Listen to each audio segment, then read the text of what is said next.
படம் சூப்பராக இருக்குமா, நல்ல ஃபர்ஸ்ட் கிளாஸ் சார். இது ஓகே தான் இருந்துச்சு. படம் வந்து நல்ல சிறப்பாக நடிச்சிருக்காப்புல அவரு. நல்லா இருக்கு, நல்லா இருந்துச்சு ப்ரோ.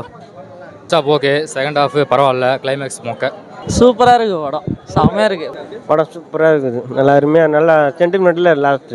முதலமைச்சர் விஜய் அவர்கள் நடிப்பில் வெளியாகக்கூடிய ஜனநாயகன் திரைப்படம் எப்படி இருக்கு, இந்த படத்தை பார்த்துருக்கவங்க இந்த படத்தை பற்றி இப்போ வரைக்கும் என்ன மாதிரியான விமர்சனங்கள் கொடுத்துருக்காங்க, இது மாதிரி பல விஷயங்களை இந்த வெளியில் பார்க்க போகிறோம். கிட்டத்தட்ட ஒரு 6 மாதம் வெயிட் பண்ணதுக்கு அப்புறமா முதலமைச்சர் விஜய் அவரோட ஜனநாயகன் திரைப்படம் ஜூலை 23 இன்னைக்கு ரிலீஸ் ஆயிருக்குது. ஒரு பக்கம் சென்சார் சர்டிஃபிகேட் இஷ்யூ பண்றதுல எக்கச்சக்கமான பிரச்சனை. அதே மாதிரி கடந்த ஒரு சில மாசங்களுக்கு முன்னாடி ஜனநாயகன் திரைப்படம் சட்டவிரோதமா ஆன்லைன்ல லீக் ஆனது.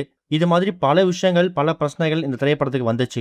இருந்தாலும் ஜனநாயகன் திரைப்படத்தை பார்த்தா தியேட்டர்லாம் பார்ப்பேன்னு முதலமைச்சர் விஜய் அவர்களோட தீவிர ரசிகர்கள் 6 மாசம் இந்த படத்துக்கு தவம் இருந்து காத்திருந்தாங்க.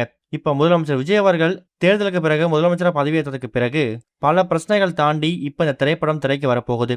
இப்படி ரிலீஸ் ஆகிருக்கக்கூடிய இந்த திரைப்படம் எப்படி இருக்கு அப்படின்னு பார்க்கும்போது, இந்த படம் பகவந்த் கேசரியோட ரீமேக் அப்படின்னாலும் முழுக்க அதோட தமிழ் வடிவம் இல்லை அப்படிங்கிறத இந்த படம் மூலயமா கன்ஃபார்ம் பண்ணிட்டாங்க. 50% அந்த படத்தோட கதையும் 50% புதிய கதையும் சேர்த்து தான் ஜனநாயகன் படத்தை உருவாக்கியிருக்காங்க. இந்த படத்துக்கு பெரிய பக்கபலமே இந்த படத்துக்கான பேக்ரவுண்ட் மியூசிக் தான். அனிருத் இந்த படத்தை தனியால தாங்கி பிடிச்சிருக்காரு. ஒரு பக்கம் முதலமைச்சர் விஜய் அவர்கள் நடிப்பு படத்துக்கு ஒரு பில்லர் சப்போர்ட்டா இருந்தாலும், இந்த படத்தோட டைட்டில் கார்டுல இருந்து கிளைமேக்ஸ் வரைக்கும் படத்துல பல இடங்கள்ல போர் அடிக்காம கொண்டு போனது அனிருத் அவரோட பீஜம் அப்படின்னு சொல்லியே ஆகணும். படத்தோட ஃபர்ஸ்ட் ஆஃப் பகவந்த் கேசரி படத்துல இருந்து ஒரு சில விஷயங்கள் எடுத்திருக்காங்க. செகண்ட் ஆஃப் முழுக்க ஹெச்வந்த் படமா இருந்திருக்கு அப்படிங்கிற மாதிரியும் ஆக்ஷன் சீக்வன்ஸ்லாம் பஞ்சமே இல்லை. எதிர்பார்த்ததை விட இந்த திரைப்படம் நல்லாவே வந்திருக்குது.